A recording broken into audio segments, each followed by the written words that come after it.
Depuis que l'affaire Harvey Weinstein a fait exploser la planète Hollywood, le harcèlement sexuel est devenu une vraie question de société. Placée au centre du débat public, cette question est devenue l'affaire de tous et a encouragé bon nombre de femmes à parler de leurs propres expériences. Sur les réseaux sociaux, les internautes ont vu émerger l'hashtag Balance ton porc, utilisé par les victimes d'agressions sexuelles, de harcèlement ou même de viol. Mais le concept ne plaît pas à certaines personnes, spécialement les hommes souvent visés par l'initiative. Parmi eux, l'intellectuel Alain Finkielkraut. Connu pour ses emportements extrêmes et ses propos parfois borderline, l'homme français a publié une tribune dans Le Figaro qui a beaucoup fait parler. J'ai eu un haut le cœur. On nous tympanise jour et nuit avec les valeurs, or le mot de balance et la pratique qu'il induit sont contraires à toutes les valeurs de la civilisation.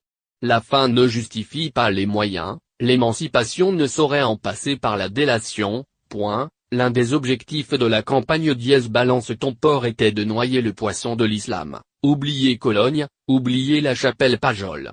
Et puis patatras, les noyeurs de poissons attrapent, bien malgré eux, un très gros poisson islamiste, Diaz Tariq Ramadan, déclarait l'écrivain. Et ce n'est qu'un condensé.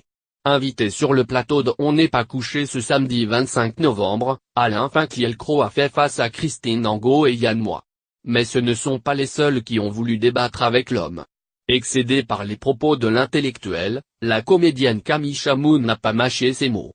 Vous opposez par exemple Balance ton porc élargi à tout mouvement en lien avec le féminisme, vous l'opposez à votre quête, votre obsession, votre petite marotte qui est, il faut dégoter le sexisme dans tous les endroits où la cause c'est l'islam, point. Mais moi dans ma vie de femme Finkielkraut excusez-moi j'ai été beaucoup plus souvent oppressée, empêché par un discours de mâle blanc paternaliste que par un mec rebeu qui me harcèle dans la rue. Ça m'est bien entendu aussi arrivé, et croyez-moi je lui réponds.